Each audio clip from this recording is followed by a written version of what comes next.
भुक्कड़ सास। शिवपुर नाम का एक गांव था जिसमें हेमा नाम की एक औरत अपने बेटे की शादी करवाने के लिए बहुत सारी लड़कियों को देख चुकी थी, लेकिन हर लड़की वाले कोई न कोई बहाना बनाते और उस रिश्ते से इनकार कर देते थे। फिर एक दिन हेमा का पति शिवा अपने एक दोस्त से उसके लड़के के बारे में बात करता है। उसकी दोस्त की एक बेटी थी जिसका नाम अनुषा था।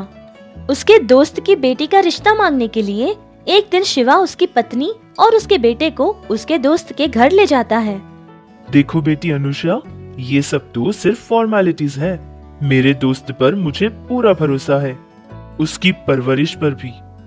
इसीलिए मैं तुमसे कोई सवाल नहीं करूंगा कि तुम्हें क्या करना आता है और क्या नहीं करना आता है। बस मेरी एक ही इच्छा है, अगर तुम्हें भी मेरा बेटा पसंद आ गया हो तो बस तुम दोनों की शादी करवा दूं। वो बात सुनकर अनुषा शर्माती हुई मुस्कुराती है और अपना सर झुका लेती है, लेकिन इन सारी बातों से हेमा को कुछ लेना देना नहीं था। उसका सारा ध्यान वहाँ रखा हुआ खाना ही था। जो कुछ उन लोगों ने वहाँ रखा था बस चुपचाप बैठी वो सब खा रही थी। वहाँ बैठे बाकी लोग सिर्फ हेमा को ही देखे जा रहे थे। अरे बेटा कल्याण, वाह, ये मिठाई तो बहुत स्वादिष्ट है, तुम भी खाकर देखो। अरे हेमा, लड़की से कुछ बात करो ना। अरे मैं क्या बात करूंगी, आपने बात कर लिया है ना। वैसे लड़की तो बहुत ही सुंदर है, बिल्कुल गुड़िया जैसी लग रही है। वैसे भाभी जी, ये सारी मिठाई आपने बाहर से मंगवाई है क्या? जी, आप खाती रहिए, मैं अभी आती हूँ। ये कहकर अनुषा की माँ अंजलि अपने पति नारायण को बुलाती है और उससे बात करती है। अरे देखा आपने कि वो औरत कैसे खाती ही जा रही है। अब जा जाकर ऐसे लोगों से रिश्ता जोड़ेंगे क्या? हमारी लड़की पर क्या बीतेगी? अरे भाग्यवान, तुम बिल्कुल चिंता मत करो। मेरे दोस्त ने उसकी पत्नी के बारे में मुझे सब कुछ बताया था। उसने मुझसे पहले ही कहा था कि उसकी पत्नी थोड़ा ज्यादा खाना खाती है। कहने को वो औरत थोड़ी भुक्कड़ जरूर है, लेकिन दिल की बहुत अच्छी है। हमारी बेटी को बहुत प्यार देगी। अब हमारे लिए इससे बढ़कर और क्या हो सकता है भाग्यवान। अरे ठीक है, जो आप बोल रहे हैं वो सही भी हो सकता है, लेकिन पहले हमारी बच्ची को पसंद है या नहीं ये तो पता करना पड़ेगा ना। अरे तुम चिंता मत करो, जो मेरी पसंद वही उसकी पसंद। पिता के कुछ पूछने से पहले ही अनुषा ने अपने पिता से कहा था कि जैसे उनकी मर्जी है वो वैसे ही करे। उनकी मर्जी से अनुषा बहुत खुश रहेगी। फिर अनुषा और कल्याण की शादी हो जाती है। मेरी माँ को देखकर बहुत से लोगों ने मुझसे शादी करने के लिए इनकार कर दिया था, तो तुम्हें मेरी माँ को देखने के बाद भी कुछ महसूस नहीं हुआ? हाँ, महसूस हुआ था ना, बिल्कुल छोटे बच्चों की तरह। जैसे कि छोटे बच्चे चॉकलेट्स को देखकर खाने लगते हैं, माँ जी को देखकर मुझे ठीक ऐसा ही महसूस हुआ था। एक छोटे बच्चे की तरह नजर आ रही थी मुझे वो। अनुषा की कही बातें सुनकर कल्याण बहुत खुश हो जाता है और कल्याण की माँ भी अनुषा से बहुत प्यार करती थी। अजी सुनते हो, शाम को घर आते समय मिठाइयाँ लेकर आ जाना, ठीक है? अरे कल ही तो मैंने 1 किलो लड्डू लाए थे। अच्छा, वो तो कल रात ही खत्म हो गई ना। अच्छा ठीक है, मैं लेकर आता हूँ। वो सारी बातें सुनकर अनुषा अपने ससुर के पास जाती है।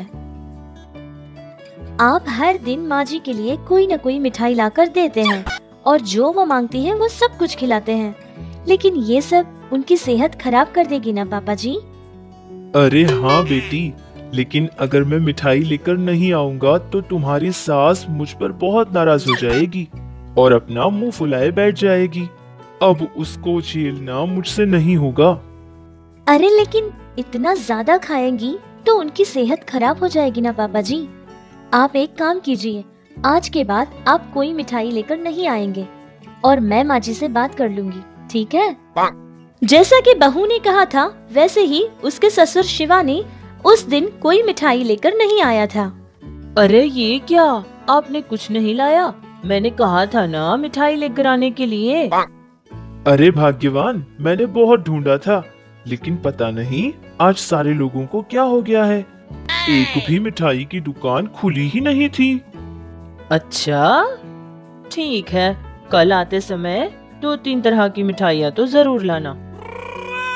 फिर दूसरे दिन भी शिवा ने घर के लिए कोई मिठाई नहीं लाई थी, जिससे हेमा बहुत ही नाराज हो जाती है और पति पर गुस्से से बैठ जाती है। अरे माँ जी, ऐसे छोटे बच्चों की तरह नाराज हो जाएंगी तो कैसे चलेगा? अरे, मैंने उनसे कोई सोना, गहने, चांदी, जवाहरात तो नहीं मांगे, बस 1 किलो मिठाई ही तो मांगा था। क्या मेरे लिए इतना भी नहीं कर सकते? हाँ, तो इसमें गलत ही क्या किया उन्होंने?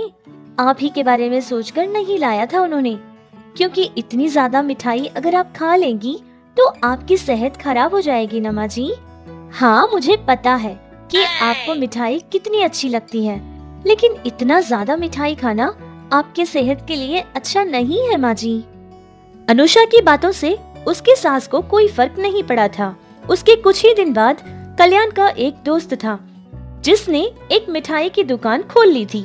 उसके शॉप की ओपनिंग के लिए उसने कल्याण के पूरे परिवार को बुलाया था, लेकिन कल्याण और उसकी पत्नी ने सोचा कि उसके माता पिता को नहीं, बल्कि वो सिर्फ दोनों ही वहाँ जाएंगे।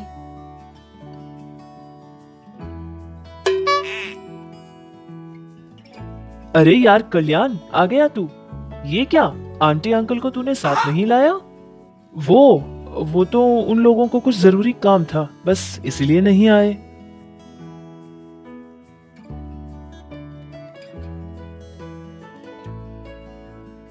अरे बेटा कल्याण, तुम अपना फोन घर पर ही भूल गए थे, इसलिए मैंने ऑटो पकड़ा और यहाँ पहुँच गई।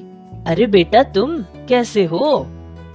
अरे हाँ आंटी जी, मैं बहुत अच्छा हूँ। आइए ना, अंदर आइए, यही हमारी नई मिठाई की दुकान है। अब आप कभी मिठाई खरीदेंगी तो सिर्फ वो हमारी दुकान से खरीदेंगी।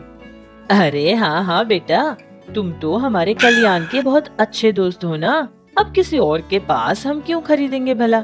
वैसे मिठाइयों का स्वाद कैसा होगा ये तो चख कर देखना पड़ेगा। कल्याण और अनुषा एक दूसरे का चेहरा देखने लगे। फिर कल्याण का दोस्त उसकी मिठाई की दुकान में रहने वाले सर्वर को बुलाता है। देखो, आंटी जी को सारे स्वीट्स का स्वाद चखा देना, ठीक है?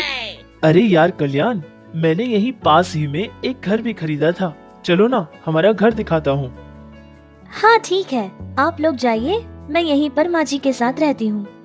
अरे बहू, तुम चले जाना, नया घर है, देख लेना कि कैसा बना है, क्या सुंदर है क्या नहीं। अब मैं मेरे पैरों के दर्दों से इतना दूर चल तो नहीं पाऊंगी ना। अरे नहीं आंटी, यही बहुत पास ही है, अगर आना चाहे तो आप आ सकती हैं। अरे नहीं बेटा, मैं यहीं पर दुकान में ही ठीक हूँ, मैं यहीं बैठी रहूंगी। वैसे भी मैं चलूंगी ना तो पता नहीं क्यों मेरी सांस फूलने लग जाती है। ये कहकर हेमा ने वहाँ से सारे लोगों को भेज दिया था और वहाँ जितनी भी मिठाइयाँ थी सारी ही उस सर्वर से मांगती और बैठे खाई जा रही थी। अरे वाह, ये मिठाइयाँ तो कितनी स्वादिष्ट है। अरे ओ लड़के, 4 और लेकर आ जाना। अरे पता नहीं ये औरत कितना खाएगी, कहा तो था इसने कि सिर्फ टेस्ट करेगी, लेकिन इतने सारे बर्तन इसने खाली कर दिए, और अगर नहीं दूंगा तो शायद सर मुझ पर गुस्सा हो जाएंगे। अरे देर किए बिना जल्दी लेकर आओ, और हाँ, साथ में गुलाब जामुन, रसगुल्ले और बाकी जो मैंने नहीं खाए सब कुछ लेकर आ जाओ। हाँ हाँ माँ जी, ला रहा हूँ। उस मिठाई की दुकान में जितनी भी वैरायटीज थी हेमा ने सब कुछ खा लिया था। इतने में कल्याण और उसकी पत्नी वहाँ पहुँच जाते हैं। अरे बेटा, तुम्हारी मिठाई की दुकान की सारी ही मिठाइयाँ बहुत स्वादिष्ट है, बस मैंने थोड़ी सी ली थी ताकि स्वाद चख सकूं। क्या? हाँ आंटी, कोई बात नहीं। फिर कल्याण वहाँ के सर्वर को बुलाता है और जितनी भी चीजें उसके माँ ने खाई थी उन सारी चीजों का पैसा चुका देता है। फिर घर वापस लौटने के लिए सभी लोग ऑटो में बैठ जाते हैं। उस मिठाई की दुकान में जो सीसीटीवी कैमरा था उसका पूरा लाइव हमने कल्याण के दोस्त के घर में देख लिया था कि आपने वहाँ पर कितनी ज्यादा मिठाई खाई थी। अरे अच्छी बात तो ये थी कि उस वक्त मेरा दोस्त वहाँ नहीं था, अगर वो ये सब कुछ देख लेता तो पता नहीं मेरे बारे में क्या सोचता था।